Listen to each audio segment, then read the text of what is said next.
Hola, un saludo especial.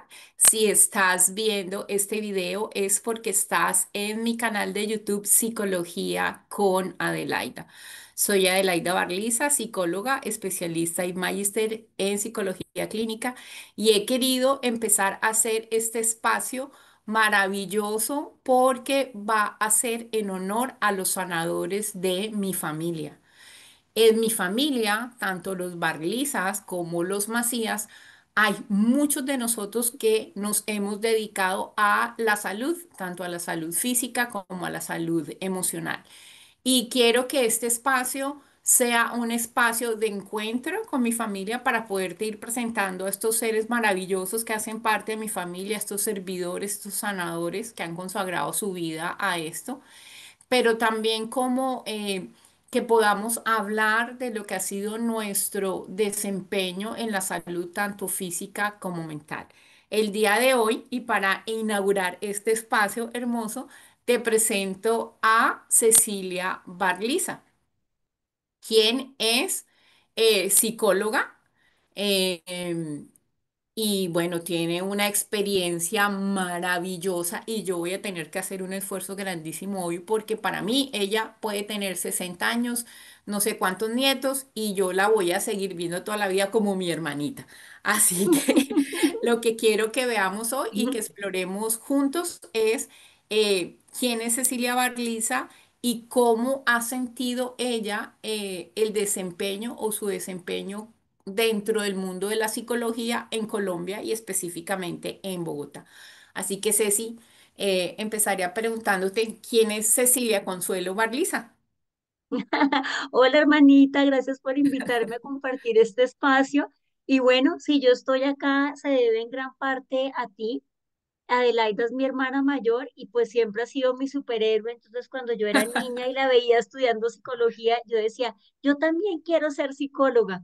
Entonces, bueno, seguí tus pasos y el enfoque en el que yo me he desempeñado es la sanación interior y el ámbito pro vida. La palabra vocación viene del latín vocare, que significa llamado. O sea, definitivamente esto es un llamado de Dios. Nunca en la vida pensé desempeñarme dentro del ámbito provida, no fue algo que yo elegí, sino que realmente fue un llamado del corazón. Yo estudié en la Pontificia Universidad Javeriana y cuando estaba haciendo mis prácticas, siempre me ha gustado trabajar con población vulnerable.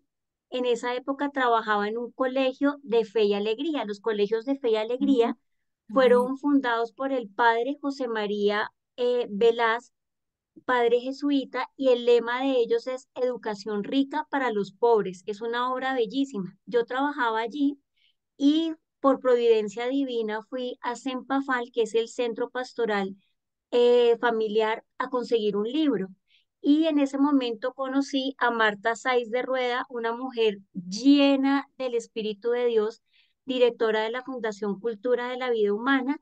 Estuvimos charlando y me dio un folleto que hablaba del aborto y de los métodos, cómo se realizaban los abortos. Cuando yo vi ese folleto, y fue la primera vez que vi a un bebé abortado, eso me traspasó el alma. Yo dije, no me puedo quedar indiferente ante esta realidad. Esto no puede ser llamado progreso. O sea, un bebé que literalmente se descuartiza no puede ser llamado progreso. En ese momento sentí como el llamado muy profundo de Dios en mi corazón a trabajar en el ámbito provida y providencialmente esa semana comenzaban unas capacitaciones que venía un equipo desde México para abrir los primeros centros de ayuda para la mujer en Colombia. Y las capacitaciones pues me cuadraban perfecto con los espacios del otro trabajo, o sea, fue Dios el que organizó todo el camino y así fue como comencé a trabajar en la defensa de la vida humana. Ok, nos has dicho varias cosas que quiero como que vayamos aclarando. Primero, qué es sanación? O sea, porque tú me estás hablando y estás utilizando un lenguaje que quisiera que fuera claro. O sea, ¿cómo es eso de la sanación interior? ¿Se necesita ser psicólogo para eso? ¿Todo el mundo puede hacer sanación interior? O sea, ¿qué es sanación interior? Bueno, la sanación interior viene de la antropología cristiana. Les voy a explicar, cuando uno va de un psicólogo tradicional, digamos por una EPS, de acuerdo al enfoque del psicólogo, si es psicoanalista, si tiene formación cognitivo-conductual, sistémico, según su enfoque, se realiza, digamos, se practican o se aplican varias baterías, se hace un diagnóstico y se trabaja solo el área psicológica. Cuando yo Mm, hablo de sanación interior, lo veo desde la antropología cristiana que concibe al ser humano como una unidad integral. Entonces mm. tenemos 5 áreas, que es nuestra área física u orgánica, nuestra área espiritual, nuestra área social, nuestra área psicológica y nuestra área cognitiva, que es el mundo de nuestros pensamientos. Es decir, el ser humano es una unidad integral. Cuando tú te enfocas solo en el área espiritual o cuando te enfocas solo en el área cognitiva o cuando te enfocas solo en el área física, es una visión muy reduccionista del ser humano. Entonces, el bienestar está cuando tú encuentras un equilibrio en las 5 áreas. Digamos, una persona que está todo el tiempo en oración y en su parroquia o según su religión en donde esté sirviendo, pero descuida su vida familiar, su área social, su área cognitiva, ahí no hay balance. O las personas que le rinden un culto al cuerpo, que están 10 horas en un gimnasio y se alimentan súper bien, pero no cultivan su área espiritual, no tienen una relación con Dios, no oran, no comparten con los demás, tampoco está bien. Entonces, la sanación interior va enfocada a buscar un balance entre esas 5 dimensiones del ser humano. Y la más importante, que es como la que le da orden y sentido a todas las demás, es el área espiritual. Entonces, esos son los procesos de sanación interior. Pero el área espiritual enmarcada desde la visión cristiana, desde lo que nos has dicho. Ujú. O sea, Yo soy psicóloga. los instrumentos y lo que utilizas es para personas que tengan una visión cristiana y te apoyas en eso. Pues mira, yo soy psicóloga católica, pero también atiendo personas, inclusive personas que ni siquiera profesan ninguna religión, porque todos los seres humanos tenemos un área trascendente, es decir, un área que nos lleva a ir más allá de lo físico. Todos tenemos una sed espiritual, una sed de Dios en el alma. Entonces se cultiva esa relación con Dios. La mayoría de mis pacientes son católicos y pues la Iglesia Católica tiene unas herramientas maravillosas para trabajar la sanación interior. Mira esto, por ejemplo, tan interesante, y es que inconscientemente uno asocia siempre la imagen de su papá terrenal con Dios Padre. Entonces, si yo tengo un papá que me abandonó, que me maltrató, que me abusó, voy a tener una ruptura en mi corazón en la relación con Dios. Uno ve grandes personajes que han sido ateos y estudia uno su historia y la mayoría tienen un papá ausente o un papá que era maltratante. Entonces, cuando uno empieza a sanar la relación con su papá terrenal, se va creando una vinculación con Dios, como tú lo concibas. Para algunas personas será el Dios cristiano, para otros será un Dios amigo, para otros será, no sé qué concepción tengan de Dios, pero siempre hay esa búsqueda espiritual con un ser creador que va más allá de tus propias limitaciones. Ok, sí, entiendo.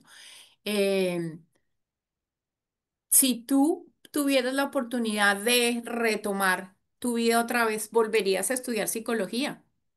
Lo volvería a hacer una y mil veces, lo volvería a No hacer nos una y mil salvamos. veces y volvería a trabajar en el campo Provida.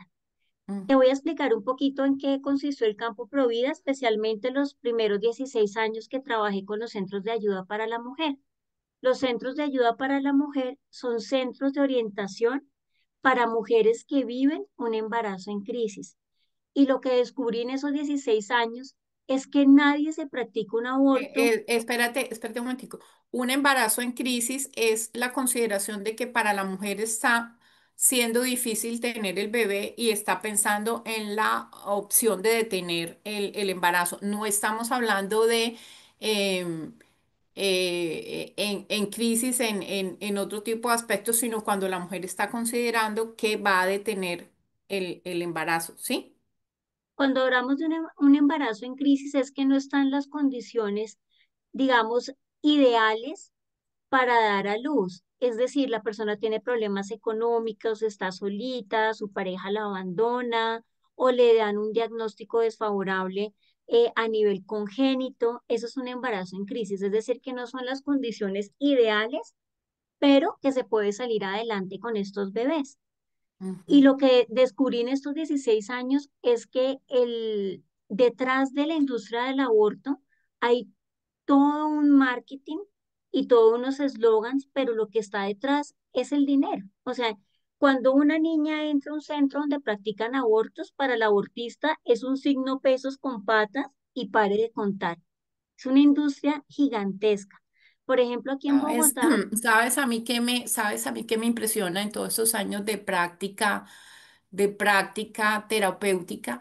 Y es el desconocimiento, muchas veces, de lo que pasa después de un aborto y de cómo muchas veces las depresiones más fuertes que yo he tratado, incluso una persona que hace un aborto en ese momento total y absolutamente segura de que es lo mejor sin ninguna contraindicación, con los años, cuando la mujer tiene 40 50 años, empieza a entrar en una depresión tremenda y mirando encuentro que hay abortos. Entonces me gustaría que nos hablaras un poco de esto, de lo que no se habla, de qué pasa después de que una persona ha tomado la decisión de abortar. ¿Qué has visto tú? ¿Cómo lo has visto? así es. Tristemente, los profesionales en salud mental, como los psicólogos y los psiquiatras que se están formando, desconocen totalmente que el aborto tiene consecuencias psicológicas gravísimas. ¿Y por qué se desconoce? Porque quitaron toda alusión en el manual diagnóstico que utilizamos los profesionales en salud mental, que es el DSM-5. No hay ninguna alusión con respecto a las consecuencias del aborto. Entonces uno ve, voy a poner un caso específico, una señora que toda la vida consultó a psicólogos, a psiquiatras, tomó medicación psiquiátrica porque entraba en ciclos depresivos. Y ella llega a mi consultorio a los 60 años y yo empiezo a hacer la historia clínica y a ella nunca le habían preguntado si había vivido la dolorosa experiencia del aborto. Y como el aborto es una herida emocional que se entierra viva, es decir, nadie se siente orgulloso de haber abortado, es una herida que se lleva en silencio, inclusive por años. Muchas veces las personas más cercanas, los papás de la persona que abortó, sus amigos, inclusive la pareja del bebé abortado, no se entera que la persona abortó. Cuando se lleva todo ese proceso de dolor en silencio, fácilmente la mujer puede desarrollar un TEP, un trastorno de estrés postraumático. Y eso yo lo veo en consulta frecuentemente. Entonces, las personas que han abortado y han desarrollado un TEP viven más o menos como lo que viven los veteranos de guerra y son como flashbacks o recuerdos Ujú, introspectivos intrusivos con el hecho traumático del aborto.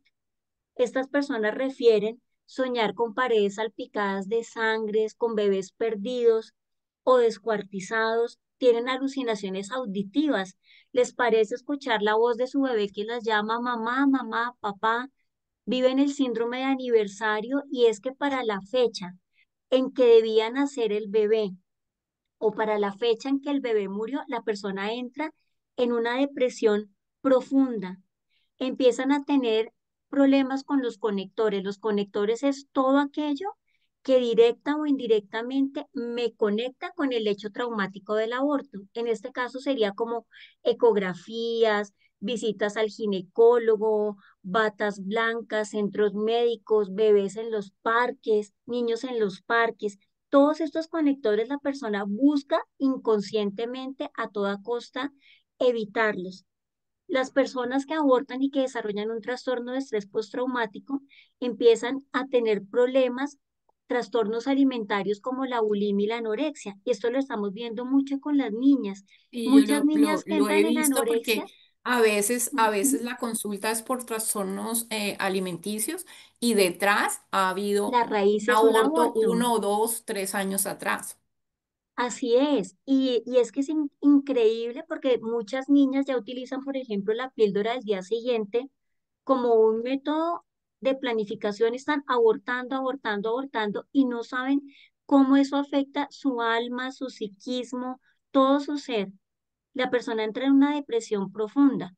Es más, es el riesgo de adquirir un riesgo de trastorno de afectivo. Ay, perdón, la persona, ay, ya, te va a tocar colgar. No, no, hágale, hágale. No, en serio, no. No, en serio, no puedo cortar.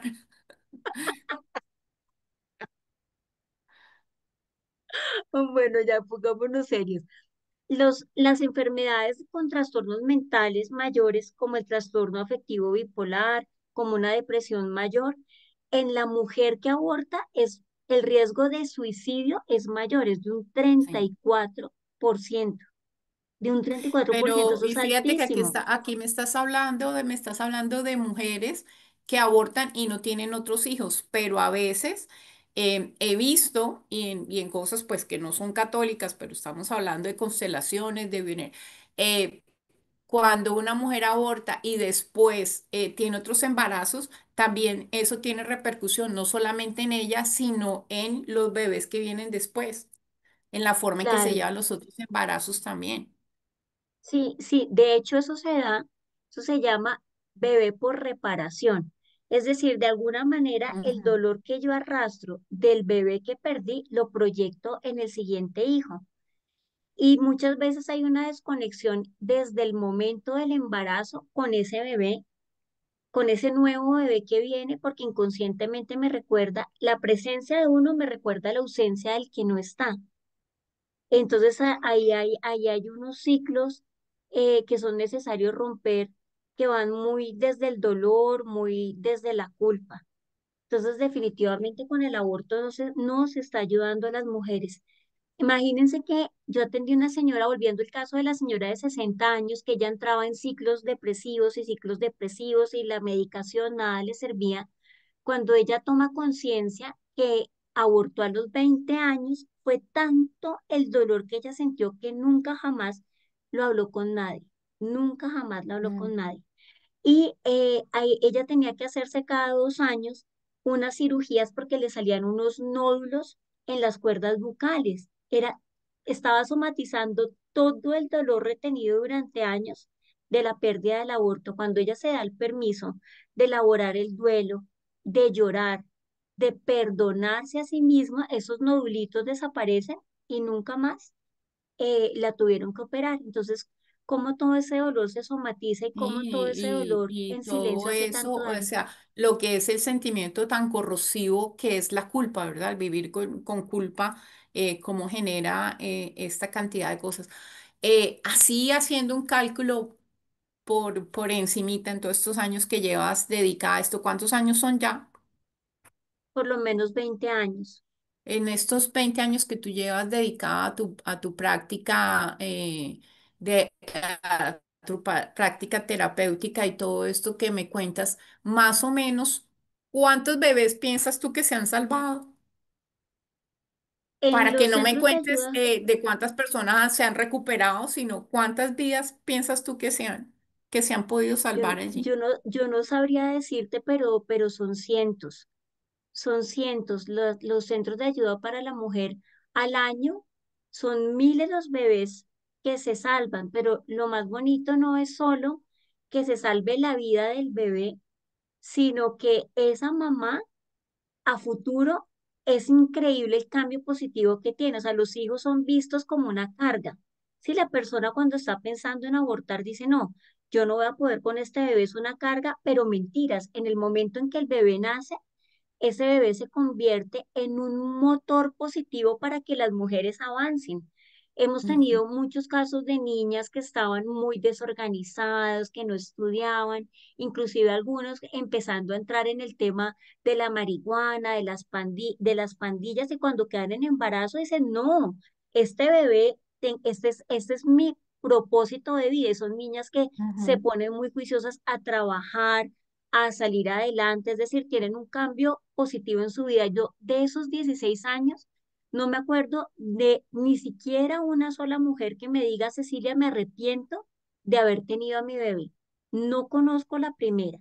Todo lo ujú, contrario, mientras que las que han abortado, llevadas por la angustia, por la desesperación, por la soledad, por la falta de apoyo, todas, todas afirman que si pudieran retroceder el tiempo, jamás hubieran abortado, Sí, eso jamás lo es. hubieran hecho. Eso definitivamente es dolorosísimo y bueno, admiro mucho tu vocación y tu tesón, que se necesita ser muy valiente para hacer las cosas que tú haces. Pero bueno, hablemos de quién es Cecilia fuera de la psicología. Bueno, yo soy una enamorada de Dios, soy mariana, amo a la Virgen María con todo mi corazón, siempre llevo conmigo el rosario porque es ella la que me guía de su mano y bajo su santo manto de protección. Estoy felizmente casada, tengo un esposo maravilloso que se llama Andrés Acevedo. Tengo cuatro hijos. Pablo Andrés, que tiene 23 años, Cinco. estudia. Tienes cinco. Tengo cuatro acá y dos en el cielo, porque fueron dos bebés que perdí por aborto espontáneo. Estaba hablando de Seis. la Terra. Ah, no, no, el perro no lo cuento como hijo. Pero, Ese pero es es la solo que más te una acompaña. mascotica. Es la que más Es te una acompaña. mascotica que nos acompaña, pero para darle el rol de hijo no. Entonces tengo una nena y un nene en el cielo que perdí por aborto espontáneo. Pablo Andrés, que tiene 23 años y estudia ingeniería biomédica. Wow. María Alejandra, que está estudiando psicología, está siguiendo también nuestros pasos. ¿Hasta dónde llegó el Mónica, virus? que Mónica, que estudia en el Rebus y tiene 15 años, y Jerónimo, que tiene 12 años y estudia en el Colegio María Auxiliadora Norte. Entonces, el Bueno, centro de mi y vida cómo es es Dios esa y mi hogar. experiencia? ¿Cómo es esa experiencia de ser una mamá de cuatro hijos con esos niveles académicos tan fuertes que sé que tuvieron tus hijos en el colegio y en Bogotá? O sea, ¿cómo se logra hacer eso sin enloquecerse? Definitivamente solo de la mano de Dios, de la mano de Dios. Y yo le digo a la gente que el problema no está en tener uno, dos, tres, cuatro, cinco, 10 hijos si quieres, sino que el problema está tenerlos en un hogar disfuncional o de espalda a Dios. Pero cuando tú tienes a Dios en tu hogar, Dios es proveedor de nuestras necesidades y en su palabra dice que el Señor es nuestro pastor y nada nos faltará. Entonces, cuando tú tienes un hogar donde hay amor, donde tienes una pareja que te apoya, en donde están cogiditos de la mano de Dios, nunca hace falta nada en el hogar. O sea, Dios siempre habrá alguna fuente de provisión. Y como decían las abuelitas, que cada niño trae su pan debajo del brazo, eso es lo más cierto que hay. Ay, acá quiero contarles uno de los miles de testimonios que vi estos 16 años en los centros de ayuda para la mujer. Y es una señora, le vamos a cambiar el nombre, le vamos a poner Carolina, que ella llega buscando un aborto porque tenía 8 hijos y este era su noveno hijo. Y Uf, estaban en Dios una mío. situación económica muy difícil. Mm, El señor era cotero en Abasto, los que cargan ajá, bultos, ajá. y se había dañado la columna y no podía seguir trabajando, y ellos eran desplazados y vivían todos en un cuartico, en colchonetas.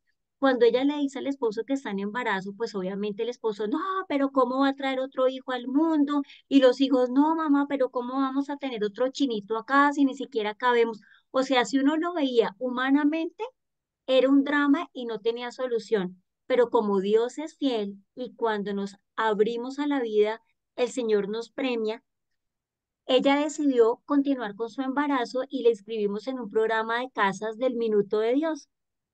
Entonces, el padre Guerrero viene y dice, bueno, eh, el Espíritu Santo me pone en el corazón entregar esta casa a una familia que tenga 9 hijos y que estén casados. Y abrió la convocatoria, pero fue iluminación del Espíritu Santo. Entonces llega la mujer a donde el padre con sus registros civiles y el padre le dice, no, pero acá solo hay 8 registros civiles.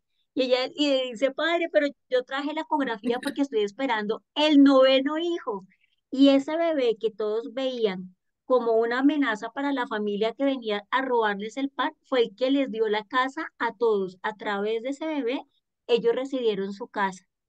Mm. Entonces, cada bebé trae el pan debajo del brazo y es una fuente de bendición grandísimo cuando lo recibimos con amor y le clamamos ayuda al Señor. Siempre nos coloca personas en el camino que nos tiendan la mano.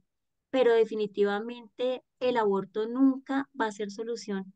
Sí, el aborto que lo tratan de disfrazar como, como progreso es mentiras. El aborto es el asesinato de un ser humano inocente. Imagínense que la mayoría de abortos se llevan a cabo en el tercer trimestre, que tengo un bebecito de porcelana a escala real de un bebé de 3 meses.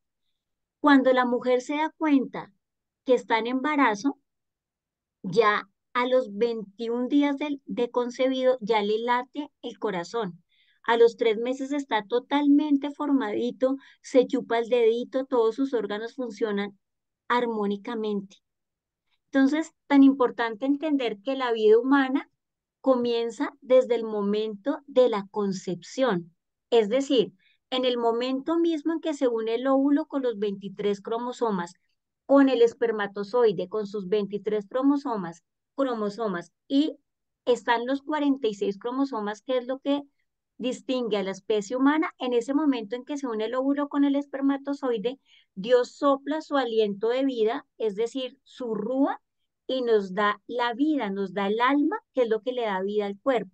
Entonces, en ese momento maravilloso de la concepción o fertilización, Dios nos da tres grandes regalos: nuestro angelito de la guarda, nuestra misión y nuestra alma, que es la que le da vida al cuerpo. Hay unas fotos científicas maravillosas del momento de la concepción que fotos científicas en que se muestran el momento en que se une el óvulo con el espermatozoide, sale un haz de luz.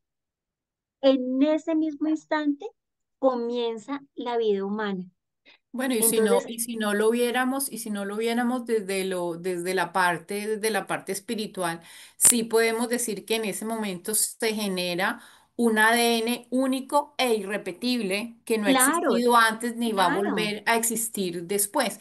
Es que pienso que ahí yo primero honro a las mujeres que han tenido que pasar por una experiencia de aborto, las entiendo completamente, no las juzgo, pero creo que la confusión precisamente está ahí, en determinar que, porque eso es lo que dicen las personas que están a favor del aborto. Ah, no, es que eso no es nada, eso es les dicen, y lo he escuchado muchísimas veces, es un puñado de células, o sea, no pasa nada. Y es desconocer, que es tremendo porque es que con cosas científicas y todo eso están negando el principio de la vida misma. Y es que tú sabes que las personas ahora que hacen métodos de fertilización in vitro y todo este tipo de cosas, en ese momento en que está, que los pueden congelar y todo lo que tú quieras, pero en el momento que está el óvulo y el espermatozoide, saben que ahí hay una semillita de un ser que si se le permite crecer va a ser un ser humano distinto. Así, así hayan fecundado no sé cuántos óvulos y no sé cuántos espermatozoides en frasquitos, son seres distintos si se les permite la vida. Entonces, ahí es donde está como el clic de las cosas y cómo tranquilizan, ¿verdad? De una u otra forma para que la persona esté más a favor y esto no le genere tanta angustia ahí en que les dicen, no, eso no es nada. claro, como es precisamente como les decía yo desde el principio, como el aborto es una industria que recauda millones de dólares al año, no se habla con la verdad. Entonces, cuando una niña entra a una de estas instituciones que promueven el aborto, le dicen, no, no te preocupes, eso es un coágulo, eso es un tejido embrionario, ahí no hay vida, te vamos a hacer la limpieza. Miren el lenguaje como es de utilizado para el mal. Si a mí me dicen que me van a hacer la limpieza, pues yo creo que lo que tengo en mi vientre es basura. Pero desde Ujú. el instante mismo, Ahora estoy pensando que de pronto cuando vaya a montar el video a YouTube no nos va a dejar, no nos van a dejar, nos van a prohibir eso, entonces va a tocar compartirlo por Zoom, vamos a ver. pero desde el instante mismo en que se une el óvulo con el espermatozoide, o sea, desde el instante mismo de la concepción, ya está el código genético completico, ¿sí? Ya están los 46 cromosomas, Sí, ahí ya sí. está el fenotipo, el genotipo, todo está determinado desde ese primer momento. Es más, miren esta belleza, el cordón umbilical, el saquito embrionario y la placenta no lo aporta el cuerpo de la madre, sino que el mismo ovulito fecundado en el proceso de división celular hace el saquito y la placenta y ya está todo determinado desde el momento de la concepción. Entonces nos engañan y nos hacen creer que hay vida como al segundo mes, al tercer mes. No, desde el momento de la concepción ya es una personita, solo que está en una etapa incipiente del desarrollo. O sea, es tan ser humano, una persona a los 45 años, a un bebé concebido a las 72 horas. Ya está todo su código genético, ya tiene alma y es una personita. Ujú. Ceci, si tú te pudieras devolver a tu Cecilia de los 20 años, ¿qué consejo te darías? A los 20 años, aprovechar más el tiempo, menos fiesta y más estudio. Ah, pero ¿y si no rumbeabas en esa época, entonces cuándo con lo El juiciosa que consejo así? sería, el consejo sería aprovechar más el tiempo y la lectura. Yo creo que la lectura es algo que lo cultiva a uno muchísimo. Ok, y para los chicos que están escogiendo en este momento a qué se quieren dedicar y eso, ¿tú les aconsejarías ser psicólogos, que estudiaran psicología? No, no necesariamente, no necesariamente. Yo creo que cada persona tiene que explorar cuáles son sus motivaciones más profundas, sus aptitudes y sus actitudes y lo que las apasiona. Yo creo que por el lado de lo que uno le gusta es que está el llamado de Dios, o sea, lo que te va a hacer feliz. Uno lo que tiene que pensar es, yo haría esto así no me paguen un peso. Si tú Ujú. dices, yo haría esta actividad así no me pagaran y soy feliz, por ahí es el camino que uno debe indagar, ¿sí? No ser, Y mi mamá es acabo psicóloga, de entonces tengo que descubrir ser que me psicóloga. equivoqué de vocación. Yo hubiera sido muy buena para hacer test de colchones. Me encanta dormir. Bueno, nunca es tarde, nunca es tarde. Después de 35 años de psicoterapia, me volver a testear colchones para dormir todo el día. Ay, Ceci, muchas gracias por habernos acompañado aquí. Yo recuerdo muchísimo cuando mi mamá estaba escogiendo un nombre para ti. No sé si sabes el origen de tu nombre. No, no me sé la historia. Bueno, Cecilia, obviamente por ella, porque yo me llamo Adelaida en honor de la mamá de mi papá, ¿sí? Berta se llama Berta en honor, nuestra hermana se llama Berta en honor de su mamá, que era mi abuela. Y entonces ella dijo, ah, no, pues es que esta me la homenajeo yo, entonces esta es Cecilia, pero necesitaba un segundo nombre y escogió el nombre de Consuelo, que era su mejor amiga. Su mejor amiga, todas las conocíamos como Rosa, pero la verdad es que Rosa se llamaba Consuelo. Entonces, siempre pienso cuando escucho tu nombre, Cecilia Consuelo, que el nombre te quedó súper bien puesto porque tú eres una mujer que ha sido consuelo para muchísima gente y que, bueno, vas a seguir trabajando en esto. Si quieren hacer un proceso de sanación como el que lo hace Cecilia, que como ustedes han podido escuchar, es una mujer total y absolutamente coherente con lo que piensa, lo que siente, cómo se comporta con la Iglesia Católica y los principios cristianos. Y es muy bueno que pues que a tu consulta te lleguen personas que estén también como coherentes con esto. Si quieren tener tus datos, yo voy a dejar aquí abajo tu mail por si quieren tener citas contigo. Tú estás atendiendo a nivel virtual, que eso es una bendición porque la virtualidad permite que lleguemos a todas las partes del mundo. Y bueno, y si quieres seguirla a ella en sus redes y en sus conferencias y sus cosas, te voy a dejar todos los datos aquí abajo. Y Ceci, muchas gracias por haberme acompañado en esta locura que empiezo hoy. Espero, aspiro a que más haciendo la lista, más de 20 psicólogos, somos una cantidad, médicos, gente dedicada a la recuperación física de nuestra familia, solamente de nuestra familia pasen por este espacio. Esta semana inauguro otro espacio también que se llama Colegas Maravillosos, que voy a empezar a hacer como pequeñas entrevistas con gente que fue muy lindo conocer tanto psicólogos em, como docentes en mi vida laboral, como para hacerle un homenaje a esa gente tan linda del día a día, tan llena de valores y eso. Y bueno, gracias por haber abierto este espacio. Miraremos qué tal espalda tienes. Y bueno, hermanita, nos seguimos viendo. Gracias, hermanita, por este espacio tan lindo. Bueno, y para terminar, quisiera decir esta frase y Jesús dice, yo soy el camino, la verdad y la vida. Y el que defiende la vida, defiende al mismo Jesús. Un abrazo, Dios los bendiga. Chao, chao.